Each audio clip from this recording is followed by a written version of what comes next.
LGBTQI plus bill currently before Parliament, Mr. Emmanuel Bejura says if members of the Commonwealth Parliamentary Association in the United Kingdom want to discuss the bill, they should come to Ghana, as others like the Canadian MPs have done a few weeks ago. Mr. Bejura, who is also the MP for Hull West, said Ghana is a sovereign nation and that the UK Parliament must pass laws that are in harmony with Ghana's cultural norms. Mr. Bejura last week accused the chairman of the Constitutional, Legal and Parliamentary Affairs Committee of delaying the passage of the anti-LGBTQI plus bill.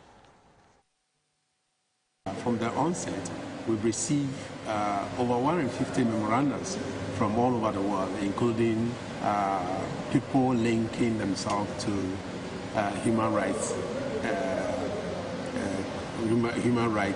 activists, as well as United Nations experts on human rights.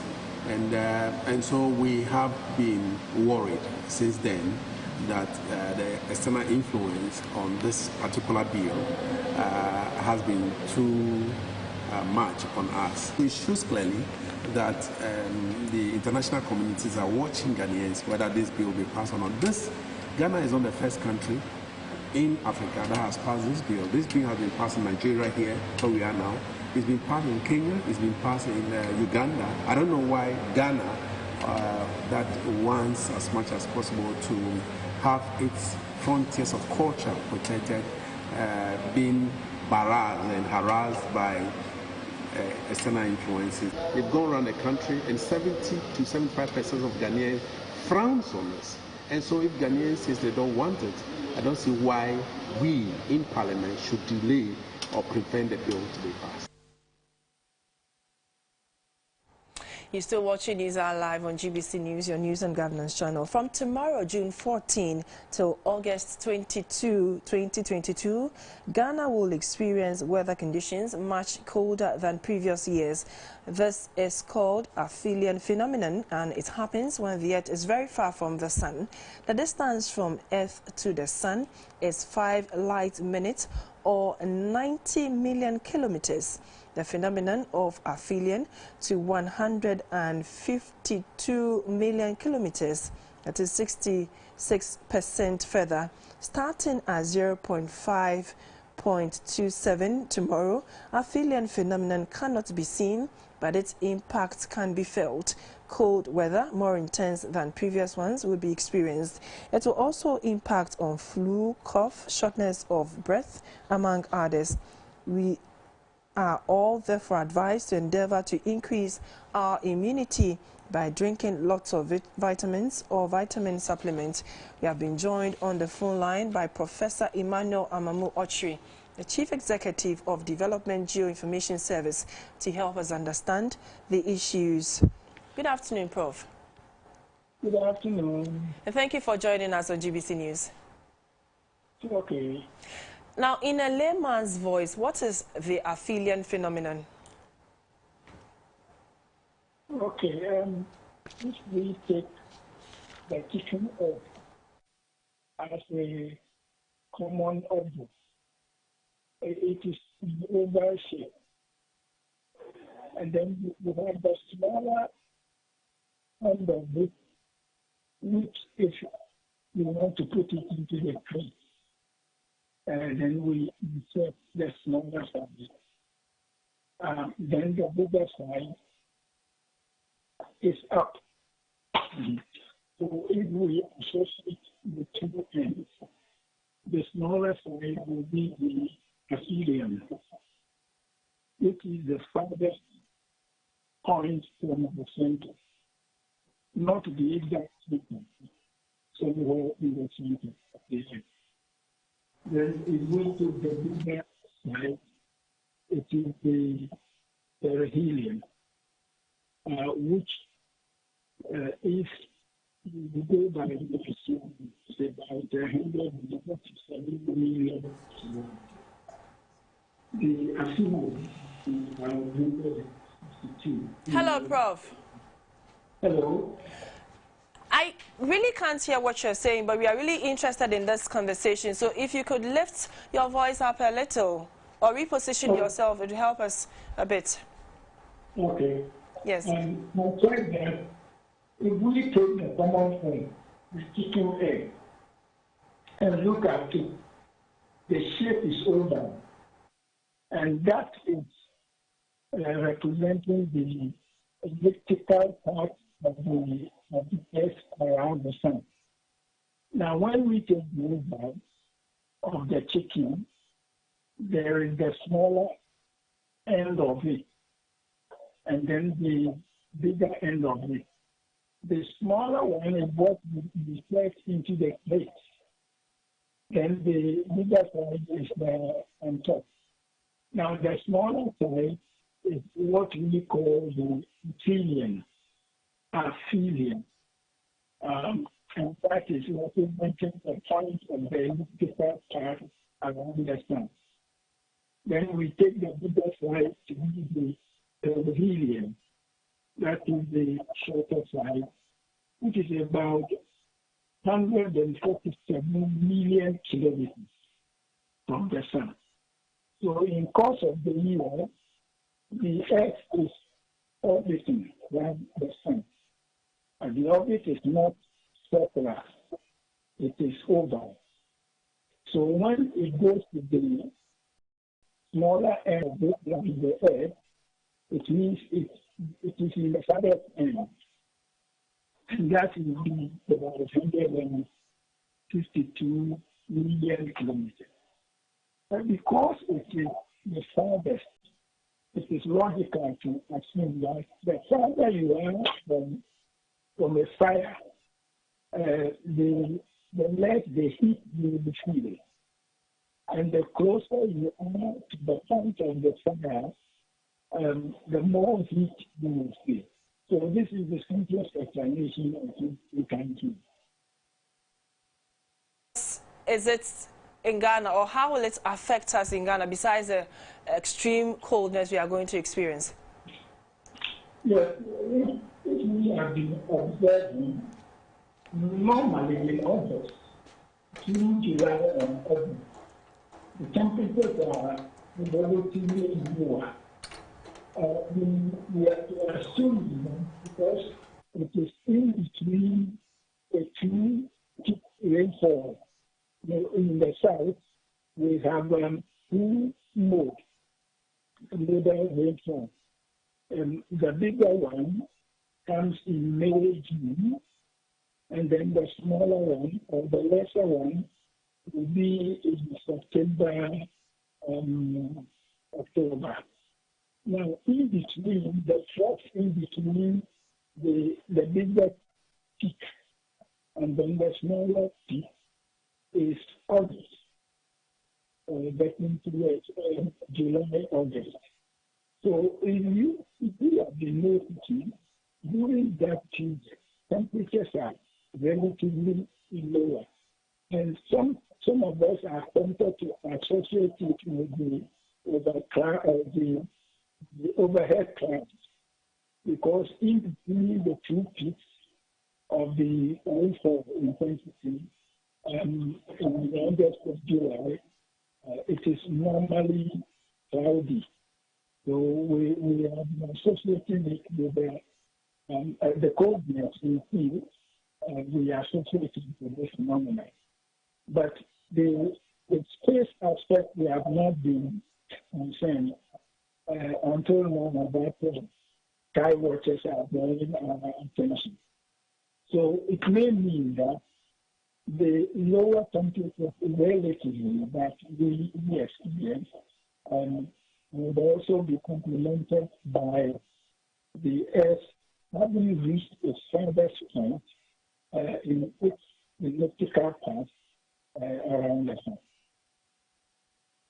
All right, Prof. Finally, before you go, apart from taking vitamins, how else can we survive this level of coldness? Okay. I think maybe somebody is smart enough to take advantage of it. At that time, it is relatively cold, so get more vitamin, and maybe get some heavier clothes and so on and so on. We wouldn't say, or we wouldn't have to panic at it, but there are some people who, by faith, want to take something like this, they have to prepare.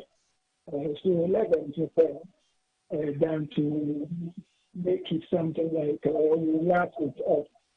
But I think it's more or less like a marketing job to get something that on the air. And maybe you have to agree with them because they will have to advertise, and you also get your case. Right, Professor. But it was not too exciting. You really need somebody to know. Thank you very much. We will call you for an in-depth discussion on this issue because it seems very interesting. We've been speaking to Professor Emmanuel Amamu Ochiri, the Chief Executive of Development Geoinformation Service, on the aphelion phenomenon. The Minister for Finance, Mr. Ken Ofori-Atta, says the nation can only grow and sustain its transformation if it makes its spirituality a priority. Speaking on GBC News' talking point on whether the state should allocate funding for construction of the National Cathedral, Mr. Ofori-Atta said the cathedral will be a monument to memorialize God and a symbol of national unity. The Chief Executive of the National Cathedral Project, Dr. Paul Opoku-Mensah, also explained that the edifice will be a tourist attraction that will rake in revenue for the nation. Africa is becoming, the main source of missionary activity globally. So once you create a center of this nature, you're going to have a whole attraction of African Christians coming through for intellectual dialogue to understand where we are going, what we're going to do to it. You're in a project and there's a crisis. Do you abandon all the projects? And so the finance bill talks about proportion. National Thanksgiving Service, we do that all the time. And in addition to all this, you also have that space where then you have national church services, and the president talks about the fact that it also becomes a symbol of the Christian presence and contributions to this country. Meanwhile, the Member of Parliament for Northern Constituency, Mr. Samuel Okudzeto-Ablakwa, has criticized submissions made by the Finance Minister and the Chief Executive of the National Cathedral Project on our current affairs program Talking Point. He said, contrary to what the government told the nation earlier, the Cathedral Project, as stated by the Finance Minister on Talking Point, now cost $350 million. Instead of the $250 million. Besides, the government is backtracking from its original claim that the project will be donor-funded. Now, the project is to be funded by government. Mr. Samuel Okudzeto-Ablakwa was a guest on Monday's edition of GTV Breakfast. Remember that this National Cathedral, when it started, I have all the cuttings here. Finance Minister, 14th November 2019, said it would cost $100 million. Then, a few months thereafter, 1st August 2019, National Cathedral to cost $200 million, Secretary to the Board of Trustees. Then, on 6 September 2021, the Chairman of the Board of Trustees, Apostle Professor Opoku-Mensah, says that it will cost $250 million. Now, the latest, Ghana Web, Monday, 8 October 2021, $350 million needed to complete National Cathedral. The Chief Executive Officer, Paul Opoku-Mensah, says. And it was confirmed yesterday on Talking Point that it was going to be $350 million. It keeps escalating from $100 million. We are now at $350 million. We don't know where to get to next month. Let's be clear. When you listen to the Finance Minister last night, this has now become a Government of Ghana project. If it is a budgeted for, if it is a Government of Ghana project, we know what Article 178 provides. Come to Parliament, present the project.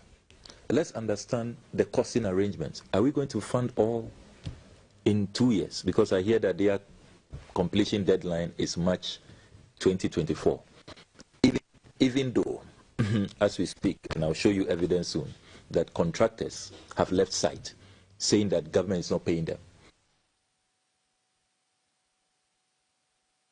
Still on news, as part of activities to mark World Day Against Child Labor, residents of Yeji were educated on child trafficking and child labor in efforts to eliminate it.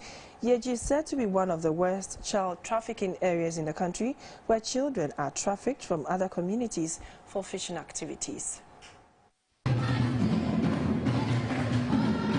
This year's Day Against Child Labor is focusing on increasing investment in social protection systems and schemes to protect children from child labor. The day was marked at Yeji in the Pru East district of the Bono East region, a fishing community noted for child trafficking activities. Several children also work as child laborers. Activities to mark the day included radio talk shows and Debra of Chiefs and the People. Some pupils also marched through some principal streets of Yeji with placards that highlighted the need to end child labor and allow children to enjoy their rights and grow to become better adults. The Pru East Municipal Labor Officer, Mr. Jethro Agenda Kennedy, said the involvement of children in hazardous activities threatens their health and safety. He also mentioned the increase in the rate of school dropouts as another challenge. The head of the Pru East District Department of Social Welfare, Mr. Martin Luther Sangoli, said 130 children aged between 7 and 17 years were rescued in the area in 2021. 90 of them are males and 40 are females. As at June this year, 47 children have so far been rescued from the lake. It is therefore very imperative to protect children from all worst forms of child labor. Since child labor and abuse end up putting children's health, safety, development, education, self-esteem, dignity, and total well-being in jeopardy, let us all up our gaze in surmounting all the root causes of child labor. If the last child dies, humanity has perished. Let us save the child and save the world, our country, Ghana, our community, and our family. A 15-year-old child laborer, Baba Amadou, said he dropped out of school to work to support his family and himself. Now, how are you? Station 1. Honestly, you may be. Honestly, you know that. One will load the car. Now, where about when I will. Oh, okay. You're in school at Pacobia. That's right. Now, child labor is a significant problem in Ghana, affecting almost 2 million children. Data on the practice indicates that of all children in Ghana aged between 5 and 17 years, about 21% are involved in child labor and 14% are engaged in hazardous forms of labor. This is twice as common in rural areas. Today, on the global scale, 160 million children are still engaged in child labor, some are as young as 5. Child Labor Day is marked on the 12th of June every year to help intensify the international campaign against the practice. This year's theme calls for increased investment in social protection systems and schemes to establish solid social protection floors and protect children from child labor. Joining us on the line to give us some further discussions on the subject is a clinical psychologist and child rights activist from the Department of Psychology at the Methodist University College, Ghana, Mr. Adolf Ewuku-Bequin. Good afternoon, sir. Good afternoon. Thank you for joining us on GBC News. You're most welcome. In general terms, what is child labor? Well, child labor is any work that impacts on children's well-being. A distinction would have to be made between child work and child labor. Now, child work is a welcome economic activity that does not negatively affect the health and development or interfere with children's education. That is child work. Now, child labor, immediately you hear child labor, it contravenes, Convention 138 and 182, which means that children below 12 years of age working in any economic activity. Okay, so once it is encompassing, child labor would have categories of worst form of child labor, which involve children being enslaved, forcibly recruited, prostituted, trafficked, forced into illegal activities, or exposed to hazards. So child work, we all know, is culturally sanctioned. It is considered as a form of socialization. But when it becomes child labor, then it is not in the interest of children.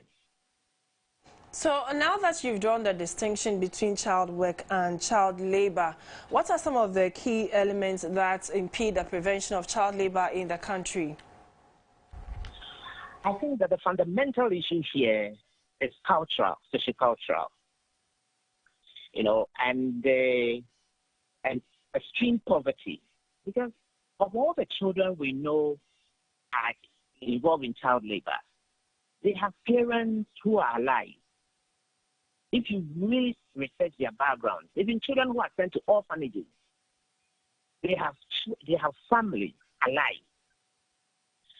So if that is the case, what is causing parents to push their children into child labor? It is a cultural thing intermingled with poverty. Okay, so there is a lot of sociocultural orientation that we have to embark on. Right, so... Yeah. So culturally, it is not wrong for children to help parents or the aged in society. Where do you draw the line? Well, you see, culturally we have what we call fosterage.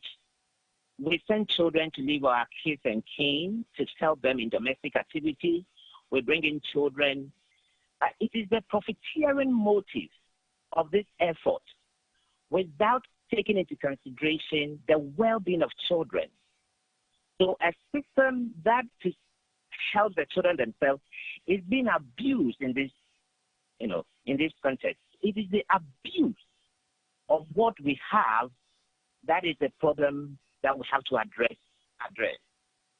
Okay, and we have to address with a lot of social intervention.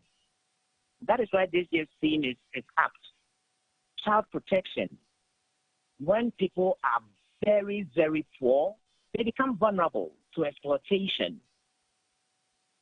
When you have, I think we have been doing well with free education at the primary level and even SHS level now, but strict enforcement must come so that no parent would have any excuse not to send a child to school.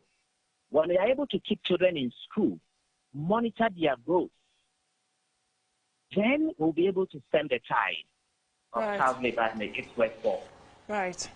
So every year we celebrate this day to create awareness. How has the celebration of this day helped to address some of these issues in our society? Well, to the extent that we are talking about it today, it creates awareness. And so it is how we sustain this awareness and how we invest in social programs that begin to change the fundamental assumptions and thoughts that people have. Across board, the one-off celebration of year of this, day of that, doesn't help. It is the programs we roll out. If you look at child labor, many ministries have responsibility for it. It is not tackled from a coordinated point. And if you look at even our ministry for children, gender, children, and social protection, for the last couple of years, just tell me what kind of sustained effort can they lead? They don't have a minister, substantive minister. And so if we celebrate the day, let's celebrate the day in person. Because at the end of the day, we are not even accounting for any serious interventions on the ground addressing this issue. It's as if children don't matter. They must be seen and not heard. Right, so Mr. Bequin, finally, before you go, how can you outline some effective measures to eradicate child labor from our society? Just Well, two or three. That we have, it's good that we have a decentralized system. We have the National House of Chiefs. I think that they all must rise up to the occasion. The National House of Chiefs is mandated to revise laws, cultural practices that are inimical to growth. That is what I think they must be doing. The district assemblies must be interested in the children in their districts. Are they monitoring? Do they go to the market spaces to see children? There are children loitering all over. Are they the concern of our district assemblies? Okay, so number one, the center must hold, and everybody in the chain must live up to the expectation and work. We must all become an eye. So yes, talk is cheap, but we must show evidence of what we are doing on the ground. It is action. We must invest in social protection, especially in this time where the economy is hard by all standards. Right. Children are the most hit. They will be drawn from school. When they are sick, it is difficult for them to be taken to hospital. They are easy to be given out because parents want a way out. So these are the times that institutions mandated to address concerns of children should be up and doing. All right, sir. Thank you very much. Mr. Adolf Iwuku-Bequin is a clinical psychologist and a child rights activist from the Department of Psychology at the Methodist University College. Stolen news on Monday, June 13, 2022. Some students of the Islamic Senior High School at Abrepo, Kumasi in the Ashanti region, took to the streets and blocked the road to allegedly protest against frequent accidents in front of their school.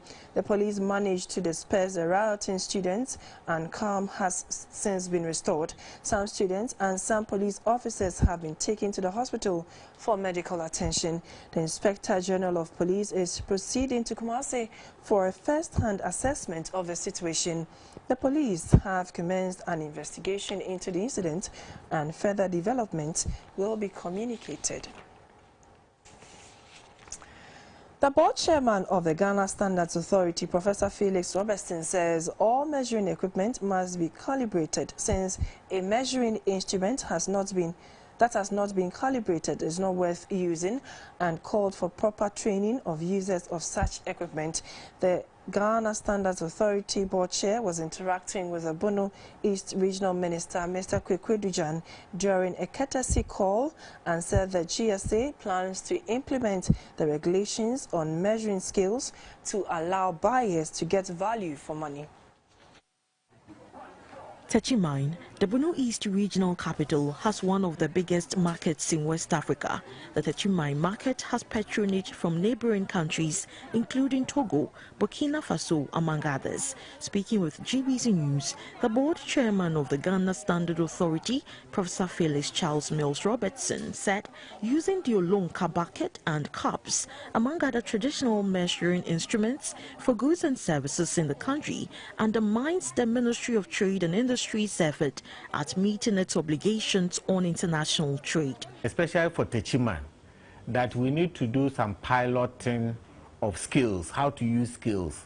And I want to use Techiman to do that. Selling yam, if you are selling cassava, plantain, you use the skills. So we are trying to bring out a proposal for funding to buy skills for retailers or traders. And then we will come and then do the calibration as and when they need it. I mean, if it's twice in a year or once in a year, we'll come and do it. So that whatever you are selling, It will be based on the weight. The Bono East Regional Minister, Mr. Kwesi Edujan, said the use of the weighing scale would also achieve equity between buyers and sellers in the open market to enhance consumer confidence, as well as enabling Ghanaian businesses to compete fairly, both home and abroad. You have Yam Service Association, you have cassava, you have all this maize and all those things. So the idea of implementing this scaling system, which is a standard measurement, if I'm selling one, kilogram of tomatoes or this thing is standard. So it makes it possible for me to digitize this and also to have an e-commerce platform by which I can trade with others who are not in the Techiman area. The Bono East Regional Coordinating Council, in collaboration with the Ghana Standard Authority, is putting innovative measures in place to ensure that all weighing scales used in buying cashew nuts are all calibrated.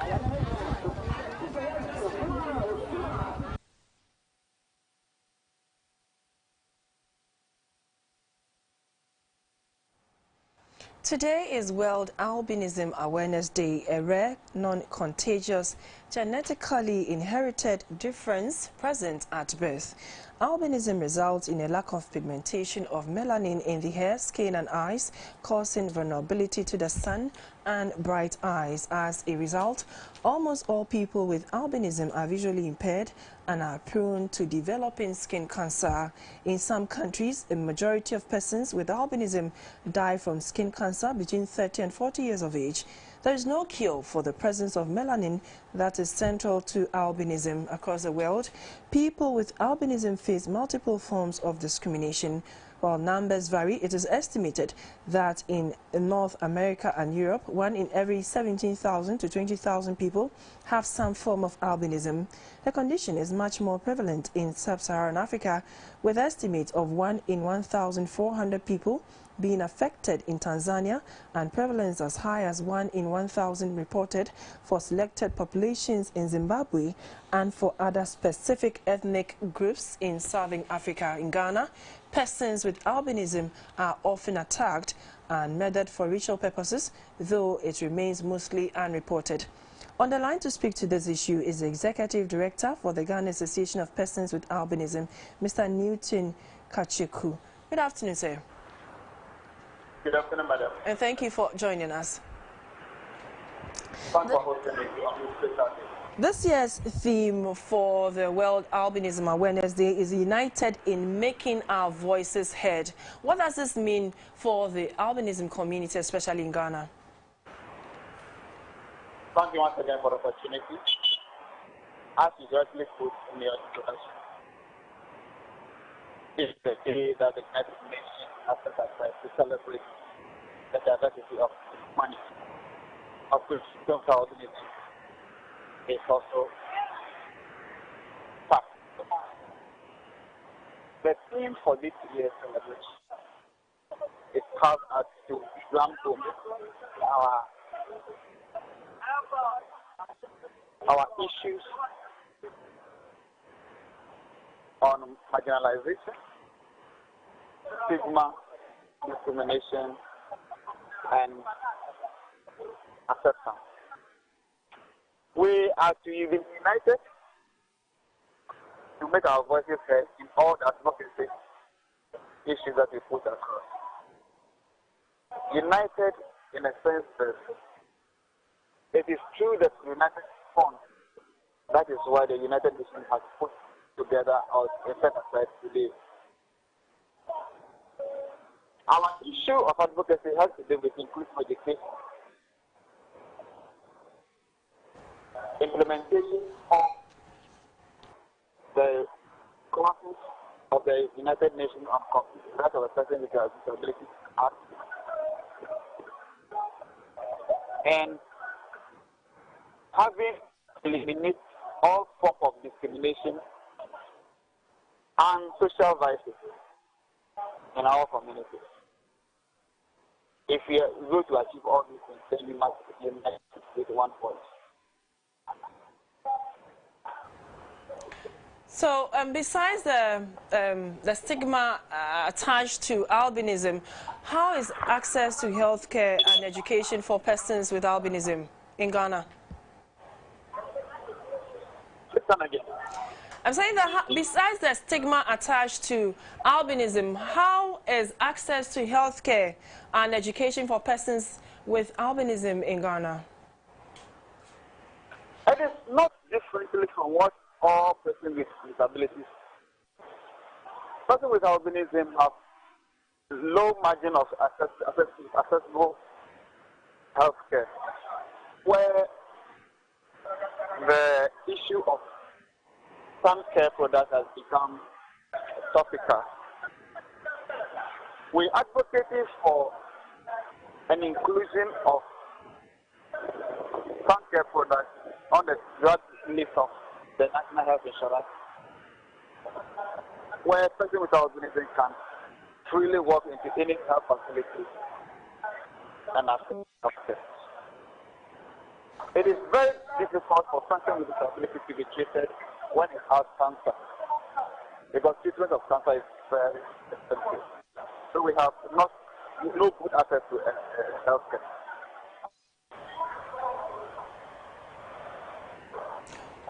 Mr. Newton Kacheku, that's all time will allow for. Would have this continuous conversation on albinism and what we should do as a nation. Thank you very much for joining us. Telling you the Ministry of Roads and Highways through the Ghana Highway Authority wishes to serve notice to the public and all road users that due to the ongoing repair works on the Lakpakpa River Bridge, the Accra-bound stretch of the motorway will experience some intermittent disruptions to traffic flow up until June 2022.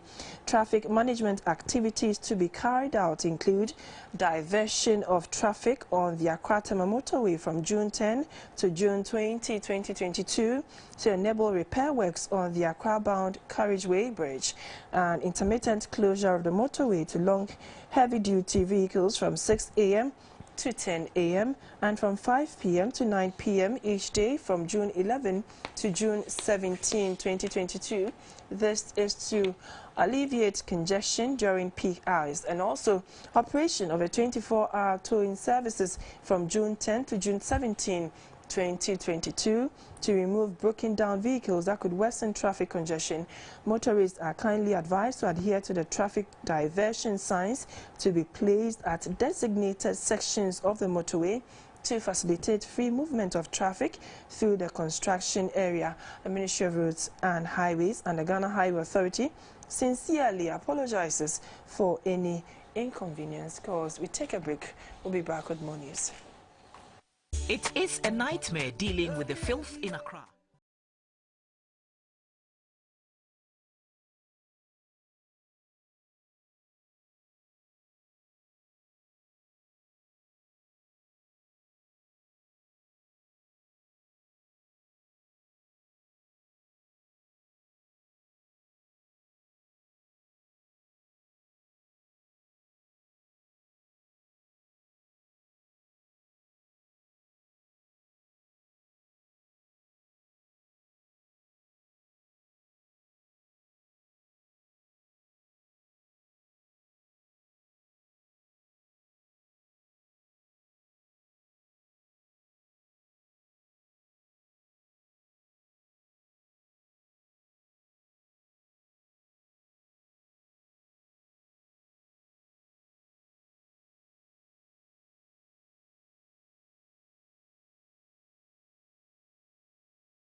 Good afternoon. It's Monday. We do business. My name is Morris Ogbete. Now, the Development Bank Ghana, DBG, would be outdoored formally on Tuesday, June 14, 2022 in Accra by President Nana Addo Dankwa Akufo-Addo.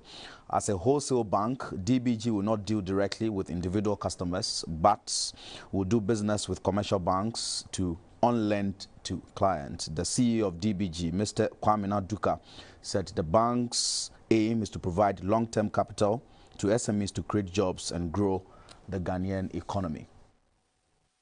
Demonstrate 3 years financial records, etc. These are pretty standard things that the regulator looks for, and also our development partners as a condition for our loans.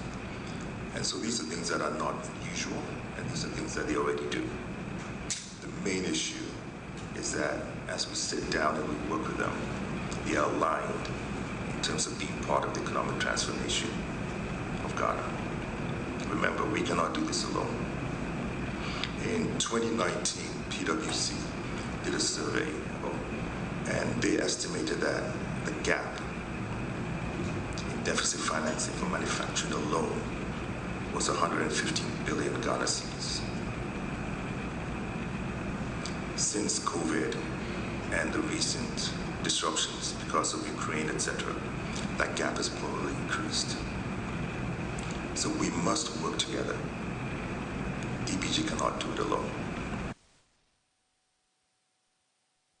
And away from the DBG, the central bank wants government to support its efforts at taming inflation, now above the rate of returns investors get on their investment in the country. At 27.6%, the Bank of Ghana wants the government to create a fiscal environment that curtails inflation. Speaking at a two-day training for financial journalists in the Eastern region, Director of Research of the Apex Bank, Dr. Philip Otu, called for immediate action on diaspora bonds as proposed by government. The Russian-Ukraine war, which served to impact on commodity prices. So commodity prices did take a hit. In particular, crude oil prices rose significantly. There were sanctions that were imposed on Russia. Russia is the third world's biggest producer of oil, and of course, it brought along with it its own consequences. And we've seen a filtration of those shocks globally, given the fact that Ghana is also a player in the world economy. And also, there were issues of downgrade by rating agencies who thought that fiscal policy implementation had reached a certain crescendo, and then the risks of debt sustainability, if not addressed, could impact on exchange rate, could impact on inflation, and therefore Ghana was downgraded by two rating agencies. These were the main concerns of our rating agencies. And I think what all this did for the economy was that it served to dent confidence in the economy. And then we saw a reaction from non-residents who then began to pull away from the economy. The other issue is on inflation, and we've seen inflation rise significantly. It's become an issue, and our latest number puts inflation at around 27%. And of course, it comes along with its complications. How does monetary policy react to a runaway inflation? Let's go to the interbank forex market and get updates on how the local currency is performing.